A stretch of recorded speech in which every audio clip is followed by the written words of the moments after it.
Hello everyone, we're going to do example 8.6.1 on page 60 of your class notes, which is a mass balance with multiple chemical reactions taking place.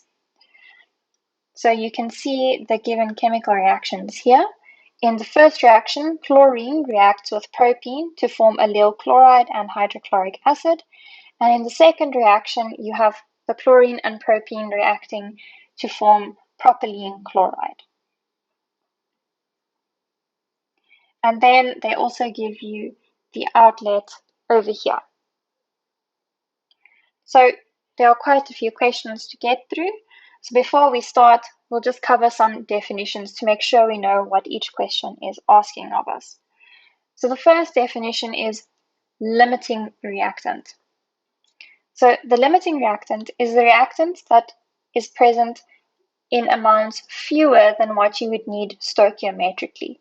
And excess reactant is just the opposite of that. There is more of the reactant than what you require stoichiometrically. Then some other definitions. Extent of reaction is on page 55, and we use this equation over here to calculate extent of reaction. Then next we have degree of conversion or conversion. And the definition you can check for yourself on page 58. There is a theoretical maximum amount of product that you can form based on the products that you have, but you won't necessarily get there.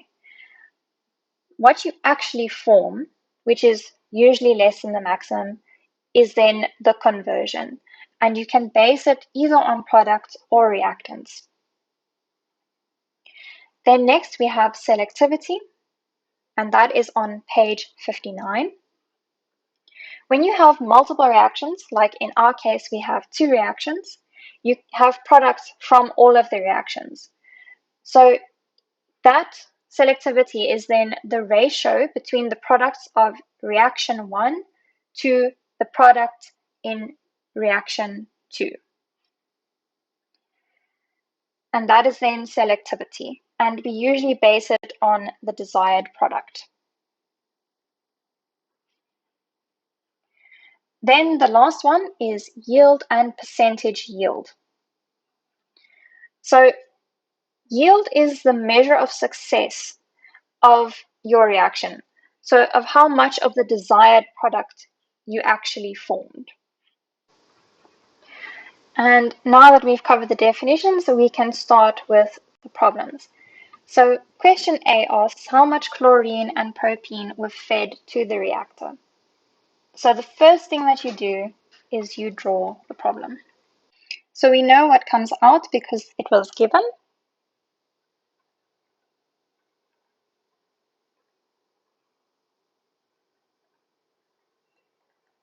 So we can just fill it in on our flow diagram.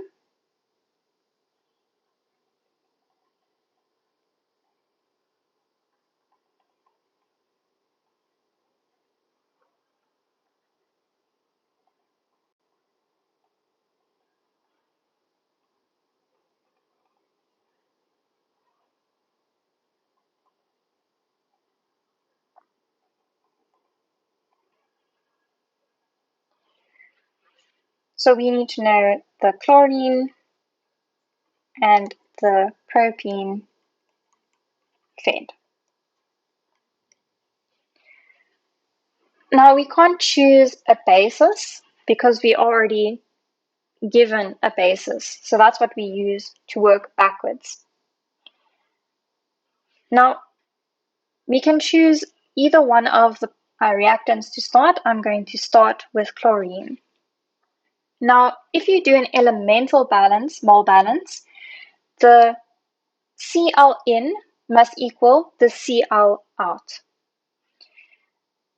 So I know that if I add up the Cl from each of these products and leftover reagents, we will get what came in let's call it stream 1. So that is then our tie element is Cl.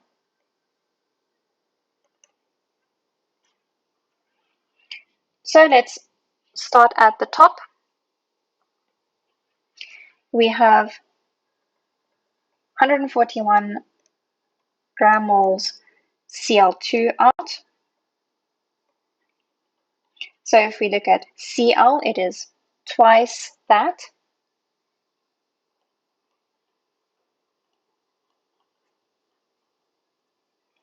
Then the next one does not have any chlorine, but here we have allyl chloride, which has chlorine in. So we have 4.6 gram moles of allyl chloride.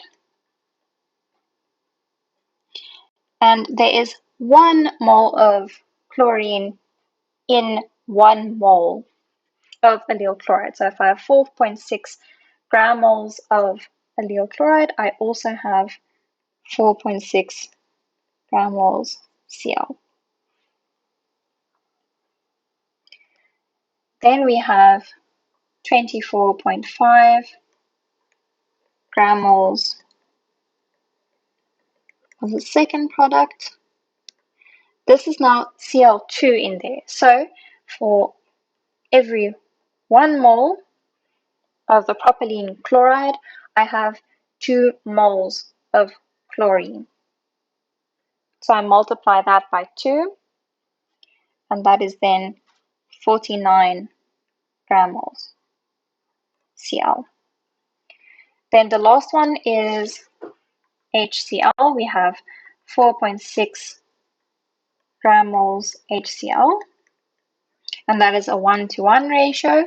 So we have 4.6 gram moles Cl. And then we can add all of this up to get our total. And that is then 340.2 gram moles Cl out. So this was all in stream 3. Now I know the Cl that came out must have gone in. So there was also 340.2 gram moles Cl in. But we are not working just with elemental chlorine, we want chlorine gas, which is Cl2. So if I want to go from Cl to Cl2, I divide by 2. So then I have 170.1 gram moles Cl2 in. Because the chlorine in must be the chlorine out if we do an elemental balance.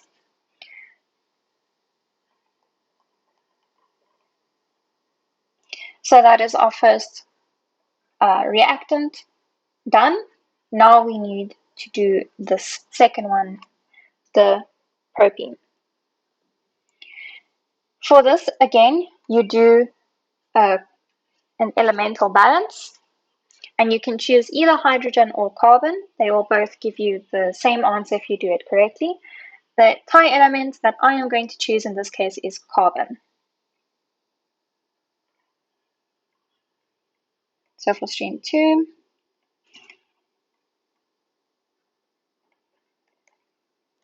carbon is my tie element. So if we go back here to the outlet, we have 651 C3H6, and that is 3 moles of carbon for each 1 mole. So then we have to multiply it by 3.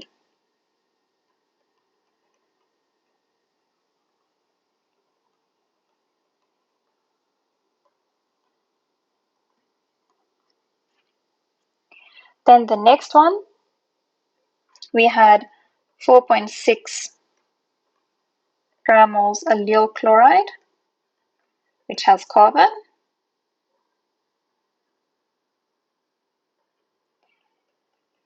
And again, it is a 3-to-1 ratio, so we multiply that 4.6 by 3.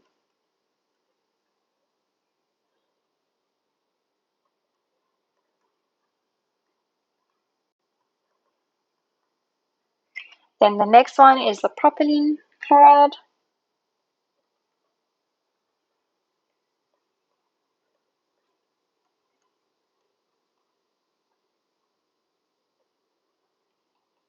And again, it is a 3-to-1 ratio.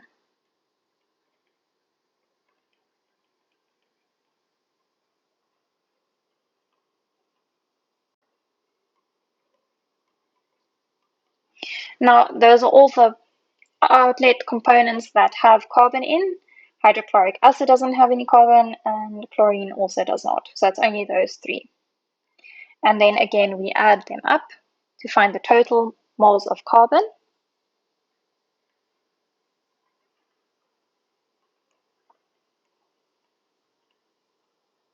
And that is the carbon out. Again, the carbon out is equal to the carbon in. So we know that we have 2040,3 gram moles carbon in, and it all came in C3H6. So I need to take it to C3H6, and again it was a 3-to-1 ratio. So if I want to go from carbon to propene, I need to divide by 3.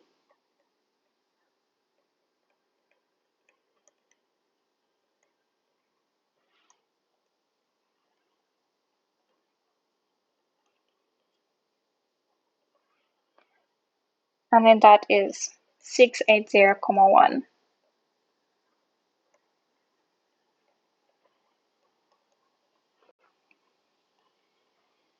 And now we have answered our question A.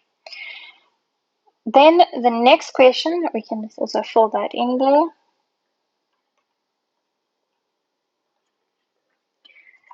The next question is, what is the limiting reactant? So B and C is in excess, and we can do them together because one will be limiting and the other will be excess because we just have the two reactants. So again, we use this equation as discussed. So I'm going to do B and C together. So you have the extent of reaction formula,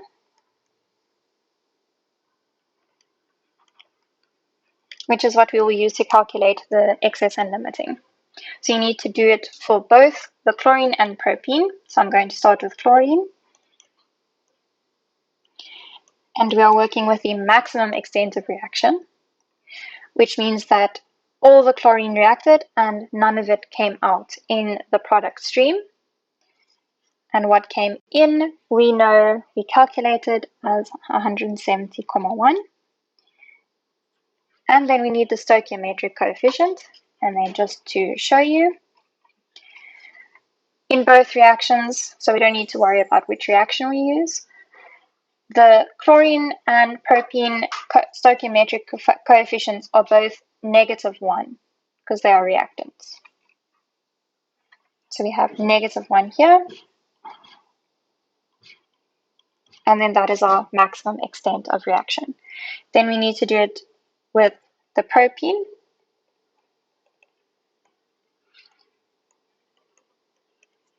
Again, all of it is consumed. Then what came in over the stoichiometric coefficient. Now, the one with the biggest value is the excess reactant, and the one with the smallest value is limiting. So limiting for B is the chlorine, then C asked for excess, and that is then the propene. Then we can move on to question D. And they want to know the fraction conversion.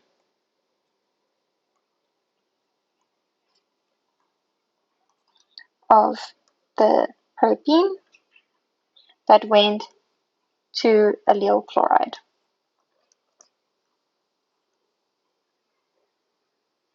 So that is the question. So we know that there was 4.6 gramoles of allyl chloride out. So now we need to know how much of the propene reacted to get this 4.6 gramoles. So the reaction, if you go check the stoichiometry, it's a 1-to-1 ratio. So for every mole of allyl chloride that forms, 1 mole of propene had to react.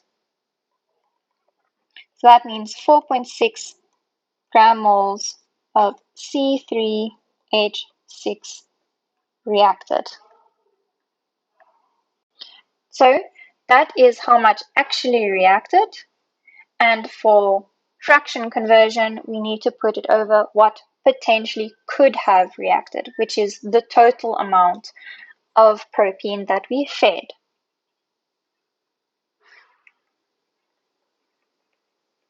So the fraction conversion is then what actually did react over what could have reacted, which is that 680,1.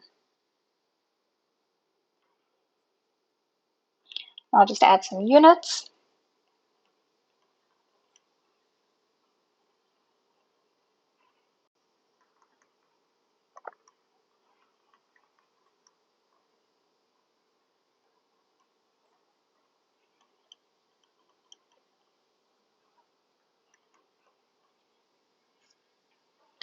And then if you want to take it to percentage, you multiply it by 100.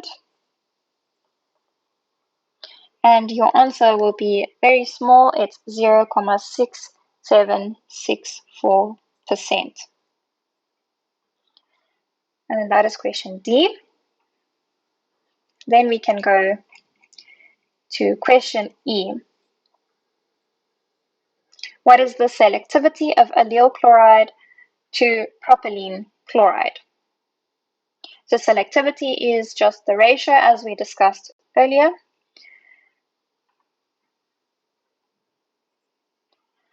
So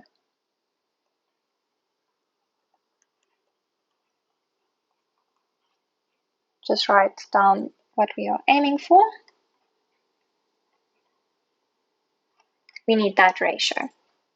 So we know that there was 4.6 gramoles of C3H5Cl, and we also know how many gramoles of propylene chloride there. We were given 24.5 gramoles of propylene chloride.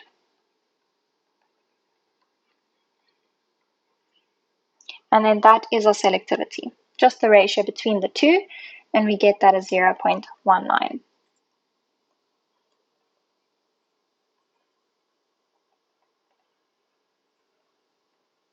And don't forget units.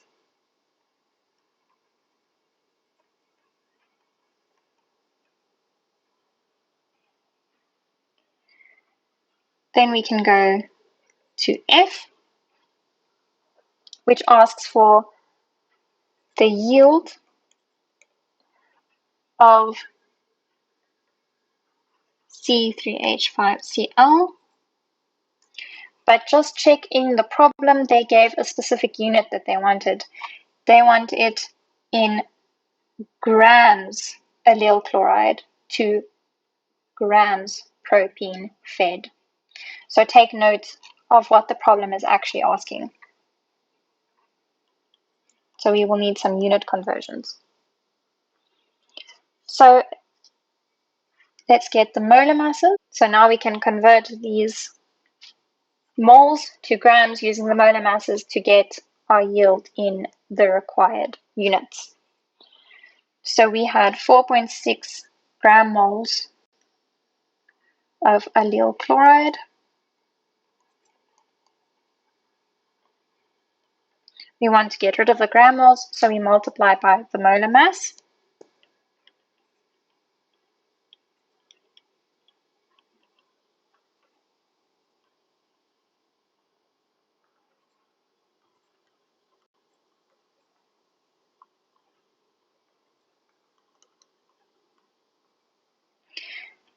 And again, we do that with the propene. And the yield is on the potential 100% conversion. So everything that could have formed, which was that whole 680,1 that we fed.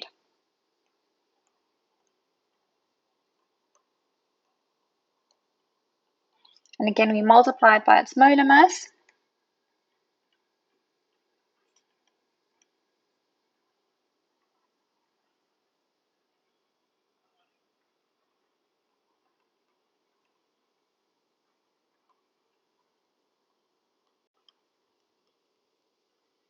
And now that they are in the correct units, we can find that ratio.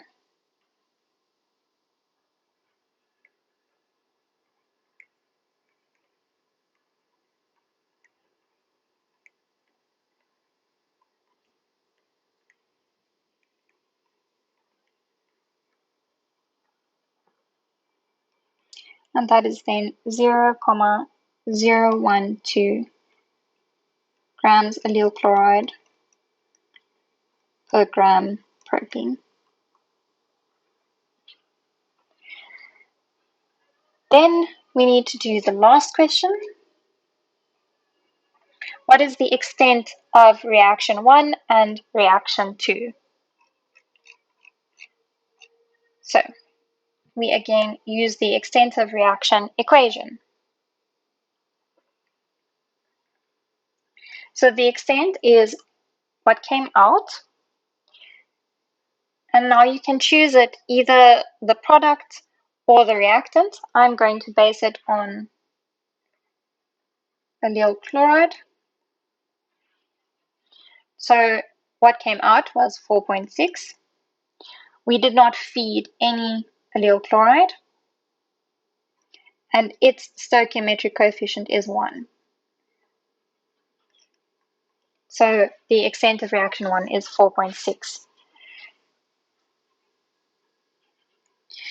Then reaction 2, I'm going to again base it on the product.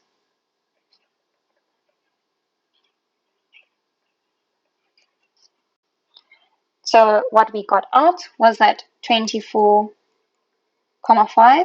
We didn't feed any. And again, the stoichiometric coefficient is 1. So the extent of reaction 2 is 24,5.